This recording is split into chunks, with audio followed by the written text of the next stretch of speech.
Europe ने corona के origin की जांच को लेकर चीन पर दबाव बनाया। इस वक्त की बड़ी खबर, G7 की बैठक से पहले यूरोपीय काउंसिल और यूरोपीय कमीशन ने कोरोना की स्वतंत्र जांच की मांग की है।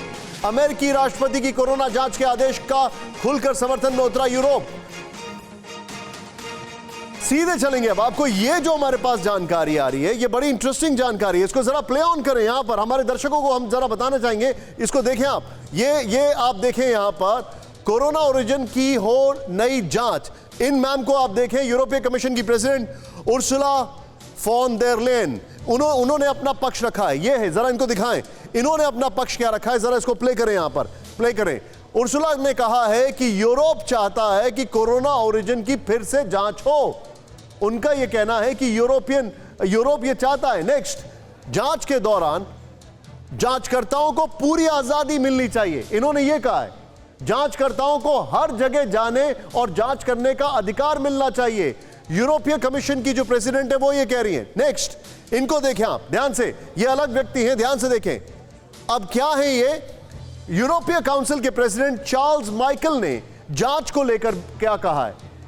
यूरोपियन काउंसिल, ये जानने का हक सबको है कि आखिर कोरोना की शुरुआत कहां से हुई और कैसे हुई। चार्ल्स माइकल ने कहा है। राहुल, सिर्फ इस ग्राफिक्स के साथ सीधे सीधे doctor Godse, European council and European commission, Vishnu sir आप इसका जिक्र कर रहे थे थोड़ी देर पहले, यही मैं बताना चाह रहा था। इन दोनों लोगों ने, इन दोनों इंस्टीट्यूशंस ने कहा है कि हम चाहते हैं कि इसके ओरिजिन की जांच हो।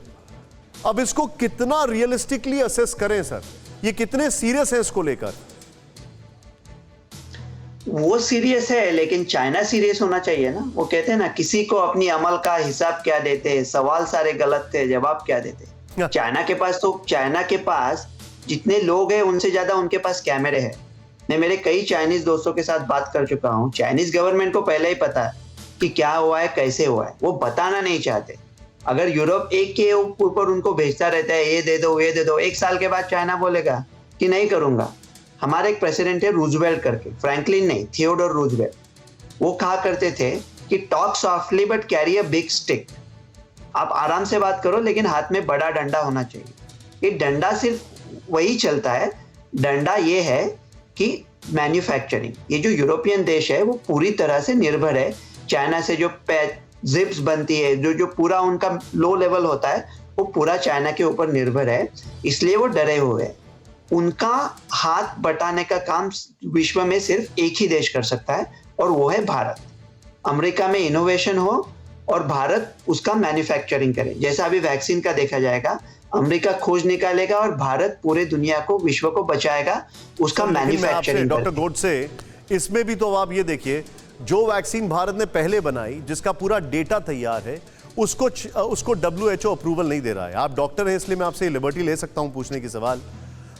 और जो चाइना ने वैक्सीन बनाई है, जिसका डेटा 3rd स्टेज भी उसकी क्लियर नहीं है, बच्चों तक को देना शुरू कर दिया है, और ऑन द सेम लाइन जो भारत ने बनाई है, वायरस को किल करके, उसको अप्रूवल दे दिया उन्होंने। क्योंकि पैसा बोलता है ना भाई साहब। वर्ल्ड हेल्थ ऑर्गेनाइजेशन का बजट देख लिया तो चाइना उसका 12% बजट देता है, इंडिया देता है 0.7% और अमेरिका देता है 24%। लेकिन अमेरिका की कोई सुनता ही नहीं है। इसलिए ट्रम्प साहब ने वर्ल्ड हेल्थ ऑर्गेनाइजेशन को कहा था कि आप निकल जाओ, कोई आपसे, अमेरिका से पैसा नहीं मिलने वाला है। पैसा अमेरिका का और काम चाइना का, ये अब तक नहीं चलेगा। लेकिन चाइना उसका अभी, अमेरिका अगर दे देगा बाइडेन साहब के नीचे, वो सिर्फ बात करेंगे, पैसा तो दे देंगे वर्ल्ड हेल्थ ऑर्गेनाइजेशन। तो चाइना उनका इतना बड़ा बजट देता है, इसलिए वो चाइना के अभी वो जो साइनोवैक है, ये इन्वेस्टिगेशन वाली बात है। मैं राहुल चाहूंगा इसको स्प्लिट में ले। कुलदीप जी, यूरोपीय यूनियन, अभी तो आप वहां पर मौजूद हैं इंग्लैंड में, यूरोपियन यूनियन, यूरोपियन काउंसिल, सब लोग, यूरोपियन कमीशन, ये सब लोग बोल रहे हैं कि इन्वेस्टिगेशन होना चाहिए। अमेरिका का साथ देने की बात कर रहे हैं।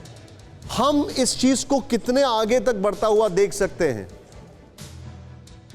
वेल, सच बात यही है जो गोडसे साहब बोल रहे हैं, डॉक्टर गोडसे सही बोल रहे हैं कि यूरोप बहुत ज्यादा डिपेंडेंट है चाइना पर, और वो चाइना जैसा चाहेगा इस इन्वेस्टिगेशन को उसी तरह मोड़ लेगा।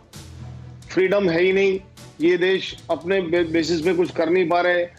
जहां तक हमारे बोरिस जॉनसन साहब हैं, वो इकोनॉमी को आगे लाने में और वर्ल्ड स्टेज पे अपने आप को खड़ा करने के लिए उन्होंने G7 का यहाँ पर ये किया है फंक्शन। लेकिन G7 की वैल्यू कितनी होगी या पूरे यूरोप की इस पूरे प्रकरण में वैल्यू कितनी होगी, ये आने वाला वक्त बताएगा। बहुत छोटा तबका है ये, पॉपुलेशन के हिसाब से भी और वर्ल्ड इकोनॉमी के हिसाब से भी। जर्मनी को छोड़ दें और इंग्लैंड को छोड़ दें तो यूरोप के पास अभी कुछ खास नहीं बचा। रह गई बात कि चाइना के उनका इम्पैक्ट क्या है। चाइना के साथ उनका ट्रेड इतना जबरदस्त है, हर छोटे से छोटा आइटम, चाइनीज आइटम आज आपको यूरोप के हर बाजार में दिखाई देता है।